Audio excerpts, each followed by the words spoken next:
இன்றைக்கி ஐயனார் துணை சீரியலில் நிலாவோட அப்பா டீ குடிச்சிட்ருப்பாரு. நடேசன் சொல்லுவார், என்னம்மா வெறும் டீ கொடுக்குற, ஏதாவது ஸ்நாக்ஸ் கொடுக்கலாம்ல, நான் வேணா போய் வாங்கிட்டு வரட்டா அப்படின்னு சொல்லி கேட்பாரு. அதெல்லாம் ஒன்றும் வேண்டாம் அப்படின்னு சொல்லிட்டு அப்படி குனிஞ்சிட்டே பதில் சொல்லுவாள். நிலாவோட அப்பா அப்படியே சீரியஸாக அப்படி பார்ப்பாரு. நிலா டீ நல்லா இருக்காப்பா அப்படின்னு சொல்லி கேட்பா அவங்க அப்பா கிட்ட. சூப்பராக இருக்குமா அப்படின்னு சொல்லிட்டு இருக்கும்போதே பாண்டி சமோசா வாங்கிட்டு வந்துடுவான். சோழன் இந்த ஸ்நாக்ஸ் வந்துருச்சே, இருங்க மாமா நான் எடுத்துகிட்டு வரேன் அப்படின்னு சொல்லிட்டு உள்ளே போவான். பாண்டி அந்த ஸ்டூல் எடுத்து போடுடா அப்படின்னு பாண்டிக்கிட்ட சொல்லுவான். பாண்டி ஸ்டூல் எடுத்து வைப்பான். அதுக்கப்புறம் உள்ளே போயிட்டு அவன் அது ஸ்நாக்ஸ்லாம் எடுத்து கொண்டு வைப்பான். அப்பவும் நிலாவோட அப்பா அப்படியே பார்த்துட்டே இருப்பார். நிலாவோட அப்பா சொல்லுவார், என்ன நான் வந்ததுலேருந்து சேரன் தம்பியை பார்க்கவே முடியலை அப்படின்னு. சேரன் அண்ணாவும் பல்லவனும் ராமேஸ்வரம் வரைக்கும் போயிருக்காங்கப்பா அப்படின்னு நிலா சொல்லுவாள். இன்னும் ராமேஸ்வரம் வரைக்கும் போயிருக்காங்களா அப்படின்னா காலையிலே 6 மணிக்கு ஒரு ட்ரெயின் வந்து அந்த ட்ரெயின்லேயே வந்திருக்கணுமே, இந்நேரம் வீட்டுக்கு வந்து சேர்ந்துருக்கணுமே அப்படின்னு நடேசன் சொல்லுவார். நீங்கள் வேணால் கேட்டு பாருங்கங்கள், எனக்கு தெரியலை அப்படின்னு அவள் சொல்லுவாள். அப்பவும் அவங்க அப்பா அப்படி பார்ப்பாரு. நிலா அந்த காஃபி கிளாஸை எடுத்துகிட்டு உள்ளே போயிடுவா. நடேசன் அவங்க அப்பாட்ட சொல்லுவார், எனக்கும் என் மருமகளுக்கும் ஒரு சின்ன சண்டை, அதனால தான் கோவத்தில் இருக்கா என்கிட்ட பேசாமல். நீங்கள் சூடாக சமோசா வச்சு சாப்பிடுங்க, சூப்பராக இருக்கும் அப்படின்னு சொன்னோன்னே அவங்க அப்பாவும் சாப்பிட்டுட்டு நடேசனும் அவங்க அப்பாவும் வெளியே போவாங்க. உடனே நிலாவோட அப்பா நடேசன்கிட்ட கேட்பாரு, இந்த இடம் ஃபுல்லாகவே உங்கள் இடம் தானே சம்மந்தி அப்படின்னு கேட்பாரு. இல்லை இல்லை, இந்த வீடும் இதுக்கு பின்னால் உள்ள இடமும் தான் எங்கள் இடம், பாக்கி இருக்கிற இடம் ஃபுல்லாக எங்கள் அண்ணனுக்கும் தங்கச்சிக்கும் பாதி பாதி இருக்குது. ஆனால் ஒன்று தெரியுமா சம்மந்தி, இந்த வீட்டை வந்து ஆட்டையை போடுறதுக்கு எங்கள் அண்ணன் ரொம்ப முயற்சி பண்ணான். இல்லை தான் இந்த வீடு எங்களுக்கு சொந்தங்கிறதையே வந்து நிரூபித்து காட்டினா, நல்ல ராசியான பொண்ணு அப்படின்னு சொல்லி நடேசன் சொல்லுவார். உடனே நிலவோட அப்பா சொல்லுவார், ஆமாம் அவள் பிறந்த பிறகு தான் என்னோடய பிஸ்னஸே பெரிய அளவுக்கு வந்துச்சு. இப்போ நான் பெரிய அளவில் கஷ்டப்படாமல் நல்லபடியாக சந்தோஷமாக இருக்கேன்னா அதுக்கு என் பொண்ணு தான் காரணம் அப்படின்னு சொல்லி சொல்லுவார். நிலாவுக்கு உங்கள் மேலே கோவம் சொன்னீங்களே, என்ன விஷயம் அப்படின்னு கேட்பாரு. அதுவா சம்பந்தி, நீங்களே பார்த்தீங்களா எங்கள் வீட்டில் டிவி கிடையாது, ஃப்ரிட்ஜு கிடையாது, எதுவுமே கிடையாது. நிலா தான் கொஞ்சம் கொஞ்சமாக வந்து எல்லாத்தையும் காசை வாங்கி மாதம் மாதம் ஒரு பொருள் வாங்கணும்னு பிளானை போட்டு ஒரு டிவி இந்த மாதம் வாங்கலாம்னு நினச்சாங்க. எல்லா காசையும் சேர்த்து வச்சுட்டு சரி டிவி வாங்கலான்னு போகலான்னு நினைக்கிற நேரத்தில் அந்த பாருங்கள் என் வண்டி ஒன்று நிற்கிதா, அதை நான் டியூவில் எடுத்துட்டேன். அந்த டியூவில் எடுத்த வண்டிக்கு 2 மாதம் நான் டியூ கட்டாமல் விட்டுட்டேன். உடனே கடன்காரங்க வந்து வாசலில் வந்துட்டாங்க. அது இவங்க டிவி வாங்க போகிற நேரத்தில் அவங்க வந்துட்டாங்களா, வந்த உடனே என்னென்னா 2 மாதம் டியூவை கெட்டுங்கன்ட்டாங்க. நீலா உடனே என்ன செஞ்சிட்டா, அந்த கையில் இருக்கிற காசை தூக்கி கொடுத்துட்டா. உடனே அவளுக்கு வந்து இந்த டிவி வாங்க முடியலேன்னு அதுக்கு நான் தானே காரணம், என் மேலே கோவப்பட்டுட்டா. சேரனும் பல்லவனும் ஆட்டோவில் இருந்து இறங்குவாங்க. சேரன் நிலாவோட அப்பாவை பார்த்துட்டு, எப்போ வந்தீங்க சார் அப்படின்னு சொல்லி கேட்பான். என்ன திரும்ப திரும்ப சார்னு சொல்லிகிட்டு இருக்கீங்க அப்படின்னோடனே, பழக்க தோசத்தில் அப்படி வந்துருச்சு, நான் இனிமேல் மாமான்னு சொல்லிக்கிறேன், நீங்கள் எப்போ வந்தீங்க மாமா அப்படின்னு கேட்பான். நான் வந்து கொஞ்சம் நேரம் ஆயிடுச்சு, கல்யாணத்தை அட்டன் பண்ணுறதுக்காக வந்தேன், அப்படி நிலாவை பார்த்துட்டு போகலான்னு வந்தேன் தம்பி அப்படின்னு சொன்னோடனே, சரி வாங்க உள்ளே வந்து இருங்க அப்படின்னு சொல்லிட்டு கூட்டிகிட்டு போவான். ஏதாவது சாப்பிட்டீங்களா மாமா அப்படின்னு சொல்லி கேட்பான். அதெல்லாம் சாப்பிட்டுட்டேன் தம்பி, காஃபி சமோசா எல்லாம் நிலா வந்து கொடுத்தா சாப்பிட்டுட்டேன் தம்பி, நான் இன்னும் கொஞ்சம் நேரம் இருந்துட்டு தான் போவேன் அப்படின்னு சொல்லும்போது, நீங்கள் எதுக்கு இப்போ உடனே போகிறீங்க, நான் இருங்க கொஞ்சம் நேரத்தில் சமைச்சிருவேன், சாப்பிட்டுட்டே போகலாம் அப்படின்னு சேரன்னு சொல்லுவான். நீங்கள் என்ன தம்பி இப்போ தான் வந்தீங்க, அதுக்குள்ளே இப்படி வந்து டயர்டாக இருப்பீங்க, கொஞ்சம் போய் ரெஸ்ட் எடுங்க.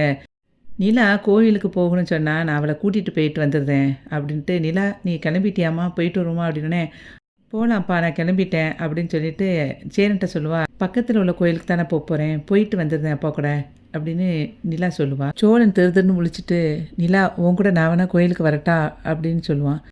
நான் தான் அப்பா கூட கோயிலுக்கு போகலான்னு சொன்னேன், சும்மா ஓவராக திங்க் பண்ணிகிட்ருக்காங்க, போங்க அப்படின்னு சொல்லி சோழன்ட்ட சொல்லிடுவா.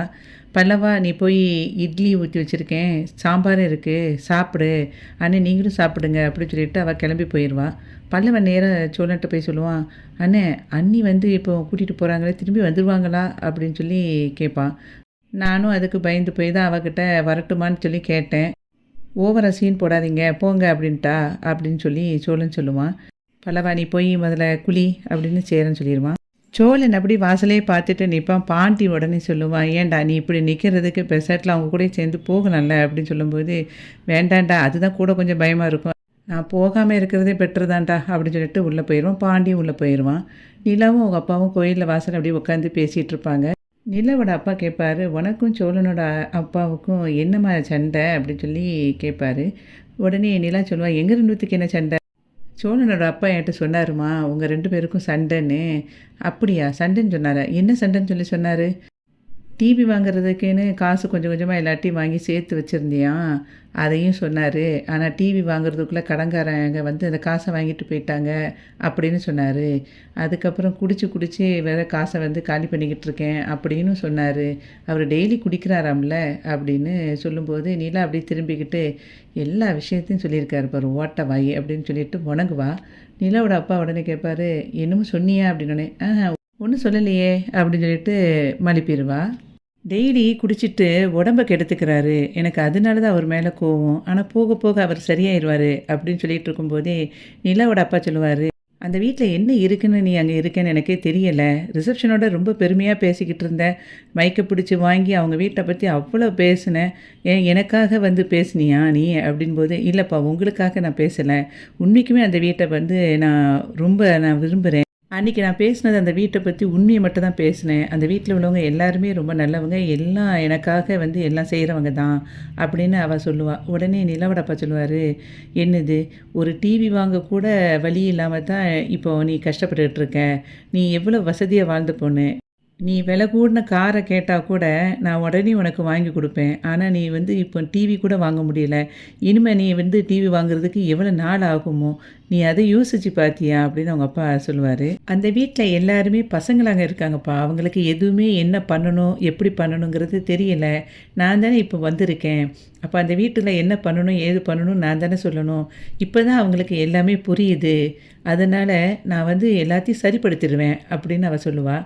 உடனே நிலாவோட அப்பா சொல்லுவார், எதுக்கு நீ சரிப்படுத்துறதுக்கு தான் அங்கே வந்திருக்கியா? எதுவுமே இல்லாத ஒரு வீட்டில் நீ எதுக்காக அங்கே இருக்கணும் அப்படின்னு அவர் கேட்பார். ஏன்னா எனக்கு அந்த வீடை பிடிச்சிருக்குப்பா, அந்த வீட்டில் உள்ளவங்களையும் பிடிச்சிருக்கு. அந்த பிடிச்சவங்களுக்காக நான் ஏதாவது பண்ணி தானே ஆகணும். நீங்கள் எவ்வளோ ஸ்மோக் பண்ணுவீங்க? அந்த ஸ்மோக் பண்ணும்போது அம்மாவுக்கு பிடிக்கலை அப்படின்னோடனே நீங்கள் விட்டுட்டீங்களே, நீங்கள் ஏன் விடணும்னு சொல்லிட்டு நினச்சிங்களா? அம்மாவுக்காக அதை விட்டீங்களே. அதே மாதிரி தான் எனக்கும் சோழன் எனக்கு ரொம்ப பிடிச்சிருக்கு. அவங்க குடும்பத்தையும் எனக்கு பிடிச்சிருக்கு. அதாவது நான் டிவி வாங்கணும்னு சொன்ன உடனேயே அவங்க வச்சுருந்த எல்லா காசையும் வந்து என்கிட்ட கொடுத்துட்டாங்க. ஆனாலும் எங்களால் வாங்க முடியலை. ஆனால் வாங்கிடுவோம் பச்சிக்கிறதுக்குள்ளே அப்படின்னு அவள் சொல்லிகிட்ருப்பாள். நான் பார்த்துக்கிறேன்ப்பா அப்படின்னு நிலா சொல்லுவா. என்னம்மா இது, நீ பார்த்துக்கிறேன்னு சொல்லிகிட்ருக்கேன். அந்த வீட்டில் நீ எப்படி இருப்ப? உனக்கு வந்து டிவி வேணுமா, ஃப்ரிட்ஜு வேணுமா, எதுனாலும் என்கிட்ட அப்பா கிட்ட கேளு. நான் உடனே சாயங்காலமே உனக்கு வந்து எல்லாத்தையும் இறக்கிடுறேன் அப்படின்னு சொல்லுவார்.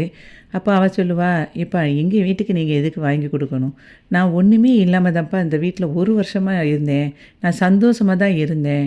நீங்கள் அதனால் அதை பற்றி கவலைப்படாதீங்க, வாங்கிக்கிடலாம் அப்படின்னு சொல்லும்போது, இவ்வளோ நாளும் அந்த வீட்டில் ஒரு டிவி கூட இல்லாமல் இருந்திருக்காங்க. நீ வந்த பிறகு தான் டிவி வாங்கணும்னு நினைக்கிறாங்க. அதை கூட இப்போ தான் எல்லோரும் காசு சேர்த்து வச்சு வாங்க போயிருக்கீங்க. ஆனால் அதையும் வாங்க முடியல. இனிமேல் நீ எப்போ வாங்குவ அப்படின்னு அவன் கேட்பான். அதுக்கு அவள் சொல்லுவா, எப்பா அதெல்லாம் வாங்கிக்கிடலாம். நீங்கள் எங்கள் வீட்டுக்கு எதுவுமே வாங்கி கொடுக்கணும்னு தேவையில்லைப்பா அப்படின்னு அவள் சொல்லிக்கிட்டு இருப்பாள். ஏன்டா நான் உனக்கு வாங்கி கொடுக்கக்கூடாதா அப்படின்னு அவங்க அப்பா கேட்பாரு. உடனே நிலா சொல்லுவா, இல்லைப்பா நீங்கள் எதுக்கு எல்லாத்தையும் கஷ்டப்பட்டு எனக்கு வாங்கி கொடுக்கணும் அப்படின்னு சொல்லும்போது, எனக்கு என்னடா கஷ்டம், உனக்கு எல்லாம் வாங்கி கொடுக்குறது எனக்கு சந்தோஷம் தானே அப்படின்னு சொல்லும்போது, இல்லை நானே இந்த வீட்டை வந்து கொஞ்சம் கொஞ்சமாக சேஞ்சஸை பண்ணணும்னு ஆசைப்பட்றேன், அதனால நாங்களே வாங்கிக்கிறோம் அப்படின்னு சொல்லும்போது, நாங்களே வாங்கிக்கிறோன்னா அப்போ நான் வேறு ஆளா அப்படின்னு அவங்க அப்பா கேட்பாரு. அப்படிலாம் நினைக்கலப்பா, எனக்கு நானே பண்ணணும்னு ஒரு ஆசை, அதனால் பார்த்துக்கலாம், நீங்கள் வந்து ஒரி பண்ணாதீங்க அப்படின்னு இங்கே சக்கரை பொங்கல் நல்லா இருக்கும்ப்பா அந்த கோயிலில், நான் வாங்கிட்டு வரேன், நீங்கள் உட்காந்துருங்க அப்படின்னு சொல்லுவாள். நீ தனியெல்லாம் போக வேண்டாம், நான் போய் வாங்கிட்டு வரேன் அப்படின்னு சொல்லும்போது, இல்லை நான் அடிக்கடி இங்கே வருவேன், நானே போய் வாங்கிட்டு வரேன் அப்படின்னு கிளம்பி போயிடுவா நிலா. கோயிலுக்கு போயிட்டு வீட்டுக்கு திரும்ப வருவாங்க. வந்த உடனே நிலாவோட அப்பா வெளியே நின்றுட்டே சொல்லுவார், அம்மா கொஞ்சம் யோசிச்சு பாருமா அப்பா சொன்னதை. அப்பா நான் சந்தோஷமாக தான்ப்பா இருக்கேன் அப்படின்னு அவள் சொல்லுவாள். எதுமா சந்தோஷம்? பட்ஜெட் போட்டு டிவி வாங்குறது, ஃப்ரிட்ஜு வாங்குறது, இதுதான் உன்னோட சந்தோஷமா? இதுக்கு தான் நீ அங்கேருந்து திருவண்ணாமலையிலேருந்து இங்கே வந்தியா அப்படின்னு கேட்பாரு. திருவண்ணாமலையிலேருந்து நான் எதுக்கு வந்தேன்னு உங்களுக்கே தெரியும். நான் வேலை பார்க்கணுன்னு ஆசைப்பட்டேன், இப்போ வேலை பார்த்துட்ருக்கேன். இப்போ நான் வந்து சோழனை கல்யாணம் முடிச்சிட்டேன். அதனால் இது வந்து இப்போ என் வீடு, இந்த வீட்டுக்கு எது தேவையோ அதை நான் தானே வாங்கணும், அதை தப்ப பண்ணுறேன். நீங்கள் திரும்ப திரும்ப அதை பற்றியே பேசிகிட்டு இருக்காதீங்க, வாங்க உள்ளே போகலாம் அப்படின்னு கூட்டிகிட்டு போவா நிலா. வீட்டுக்குள்ளே போன உடனே சேரன் கேட்பான், கோவிலில் நல்ல தரிசனம் பார்த்தீங்களா மாமா அப்படின்னு.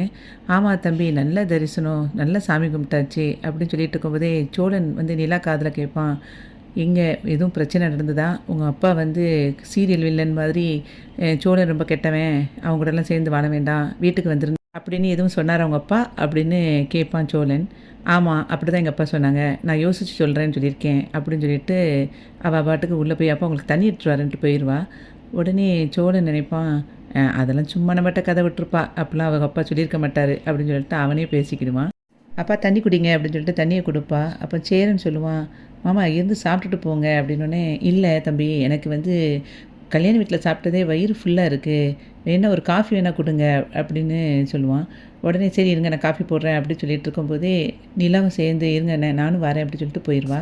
சோழனுக்கு ஒரு ஃபோன் வரும். அவனும் நான் இங்கே இருங்க நான் வாரேன் அப்படின்னு சொல்லிட்டு வெளியே போயிடுவான். அப்போ பாண்டியும் பல்லவனும் மட்டும் உட்காந்துருப்பாங்க. நிலாவோட அப்பா பாண்டியை பார்த்து அப்படி சிரிப்பார். அப்போது பாண்டி வந்து சொல்லுவான், என்னடா நம்மளை பார்த்து இப்படி சிரிக்கிறாரு அப்படின்னு பல்லவன்கிட்ட சொல்லும்போது பல்லவன் சொல்லுவான், நீ ஏதாவது பேச மாட்டேன்னு பார்க்குறாரு, நீ பேசு அப்படின்னு சொல்லி சொல்லுவான். என்னடா பேச சொல்கிற அப்படின்னு பாண்டி கேட்பான். சும்மா ஊரில் மழையா வெயிலான்னு கேளு அப்படின்னு சொல்லி சொல்லுவான். உடனே அப்படி கேட்க சொல்கிற அப்படின்னு சொல்லிட்டு அவரை பார்த்து திரும்பி சிரிப்பான். அவரும் சிரிச்சிட்ருப்பார். பாண்டி ஏதோ பேச அப்படி ட்ரை பண்ணுற நேரத்தில் சீரன் காஃபியை கொண்டுட்டு வந்துடுவான். அந்த காஃபி வந்துட்டு குடிங்க அப்படின்னு பாண்டி வந்து பேச்சை மாற்றிடுவான். உடனே பல்லவன் சொல்லுவான், இதுதான் நீ நல்லா பேசுனது லட்சணமா அப்படின்னு கேட்பான். ஏன் நான் ஏதாவது பேசி அதில் என்டர்டெயின் ஆக்கலாம் பார்த்தியோ அப்படின்னே கண்டுபிடிச்சிட்டியே அப்படின்னு சொல்லி பல்லவன் சொல்லிகிட்டு இருப்பான். சோழனும் உள்ளே வந்துடுவான். சேரன்கிட்ட நிலவோட அப்பா கேட்பாரு, அப்பா எங்கப்பா அப்படின்னு. அப்பா கொஞ்சம் வெளியே போயிட்டாங்க அப்படின்னு சொல்லிட்டு இருக்கும்போதே நிலா வந்து சொல்லுவாள், அடுத்த ட்ரிப்பு வரும்போது அம்மாவையும் கூட்டிகிட்டு வாங்கப்பா அப்படின்னு. அவளுக்கும் வந்து உன் மேலே வருத்தம்மா அப்படின்னு சொல்லி சொல்லுவார். என்ன வருத்தம்? நீ பழைய மாதிரி பேச மாட்டேங்கன்னு அம்மாவுக்கு ரொம்ப வருத்தம் அப்படின்னோடனே நல்லா தானே பேசிக்கிட்டு இருக்கேன் அப்படின்னு சொல்லிட்டு இருக்கும்போதே சோழன் சொல்லுவான், நீங்கள் வரும்போதே அவங்களையும் கூட்டிகிட்டு வந்திருக்கலாம்ல, அப்போ நிலாக்கிட்ட பேசிகிட்டு இருந்திருப்பாங்க நல்லா அப்படின்னு சோழன் சொல்லுவான். இல்லை அவளுக்கு ட்ராவல் பண்ண முடியலை அதனால தான் கூட்டிகிட்டு வரல அப்படின்னு அவங்க அப்பா சொல்லுவார். உடனே சேருன்னு சொல்லுவான், ஏன்பா அம்மாக்கிட்ட கொஞ்சம் நல்லா தான் பேசினானே அப்படின்னு சொல்லும்போது நிலா சொல்லுவா, இல்லைண்ணே நான் நல்லா தான் பேசுகிறேன், ஏன் அவங்களுக்கு அப்படி தோணுதுன்னு எனக்கு தெரியலை அப்படின்னு சொல்லுவாள். கல்யாண வீட்டுக்கு போயிட்டு உன்னை பார்க்க சொன்னதே அவாதாம்மா, நீயாச்சு உங்கள் அம்மாவாச்சு, நீ என்னன்னாலும் பேசிக்கோங்க அப்படின்னு அவங்க அப்பா சொல்லிடுவார். சோழன்கிட்ட மாப்பிள்ளை நீங்கள் ஃப்ரீயா அப்படின்னு கேட்பாரு. எதுக்கு மாமா அப்படின்னோடனே, இல்லை திருவண்ணாமலையிலேருந்து காரை எடுத்துகிட்டு வரும்போதே வேண்டான்னு சொன்னால் இவங்க அம்மா, ஆனால் நான் கேட்கல, கிளைமேட் நல்லா இருக்குன்னு எடுத்துகிட்டு வந்துட்டேன், ஆனால் ரொம்ப தூரம் ட்ராவல் பண்ணது கொஞ்சம் ஒரு மாதிரி இருக்குது, நீங்கள் கொஞ்சம் ஃப்ரீயாக இருந்தால் எனக்கு ஹோட்டலில் கொஞ்சம் ட்ராப் பண்ணுறீங்களா அப்படின்னு கேட்பாரு. சேரன் உடனே சொல்லுவோம், ஹோட்டலில் கொண்டு போய் விடுங்க அப்படின்னு சொல்லி சொன்னால் விட போகிறான், இதுக்கு போய் நீங்கள் வந்து விட முடியுமான்னு கேட்குறீங்க அப்படின்னு சொல்லிட்டு இருக்கும்போதே சோழன் சொல்லுவான், மாமா நான் வந்து கொஞ்சம் பிஸியாக தான் இருக்கேன், இருந்தாலும் மாமனார் கொண்டு விடுங்கன்னு சொல்லும்போது விடாமல் இருப்பேனா, இந்த வந்துருந்தேன் அப்படி சொல்லிட்டு உள்ளே போவான். பாண்டி சொல்லுவான், அவர் இல்லாத நேரத்தில் அவர் என்ன பண்ணிட போகிறாரோன்னு அவரை பார்த்து பயப்படுறான்.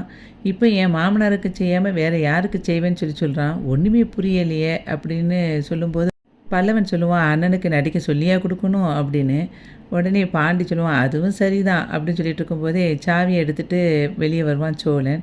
போகலாமா மாமா அப்படின்னு கூப்பிட்ட உடனே சரி அப்படின்ட்டு எல்லாத்தையும் போயிட்டு வரேன் தம்பி அப்படின்னு சொல்லிட்டு கிளம்பி போயிடுவார். நிலா உள்ளே வந்து சேரன்கிட்ட கேட்பா, அண்ணா நீங்கள் ராமேஸ்வரத்தில் போயிட்டு வந்ததுலேருந்து உங்கள்கிட்ட ஒன்றுமே கேட்கல, அங்கே என்ன நடந்துச்சு அப்படின்னு சொல்லி கேட்பா. அவன் அப்படியே யோசிச்சுட்டு, இல்லைப்பா ஒன்றும் நடக்கலை, அங்கே ஒரு கோயிலுக்கு வர சொன்னான், பார்த்தேன் பேசிட்டு வந்துட்டேன் அப்படின்னு சொல்லி சொல்லுவான். அவ்வளோதானா அப்படின்னு. ஆமாப்பா அவ்வளோதான் அப்படி சொல்லிட்டு எல்லா திங்ஸையும் எடுத்துகிட்டு உள்ளே போயிடுவான் சேரன். பாண்டி வந்து பல்லவன்கிட்ட கேட்பான், ஏண்டா உண்மைக்குமே அதுதான் நடந்துச்சா அப்படின்னு சொல்லி கேட்கும்போது அவன் அப்படி லைட்டாக எட்டி பார்ப்பான். எட்டி பார்த்துட்டு அதுக்கப்புறம் சொல்லுவான், கொஞ்சம் வெளியே வாங்க நான் சொல்கிறேன் அப்படின்னு சொல்லிட்டு 2 பேரையும் வெளியே கூட்டிகிட்டு போயிடுவான். என்னடா நடந்துச்சு அங்கே அப்படின்னு சொல்லி நிலா கேட்பா. நிறைய நடந்துச்சு அண்ணி அங்கே. அவங்க வந்து 6 மாதம் டைம் கொடுத்துருந்தாங்கல்ல சந்தா அக்காவை கல்யாணம் கட்டி கொடுக்க. ஆனால் அவங்க வந்து நம்ம என்ன செஞ்சாலும் அவங்கள வந்து அண்ணனுக்கு கட்டி கொடுக்க மாட்டாங்க அப்படின்னு சொன்ன உடனே இவங்க 2 பேரும் ஒரு ஷாக்காகி நிற்கிற மாதிரி இன்றைக்கி ஐயனார் துணை சீரியல் வந்து முடிஞ்சுது. வீடியோவுக்கு ஒரு லைக் கொடுத்து சேனலை சப்ஸ்கிரைப் பண்ணுங்கள். நன்றி.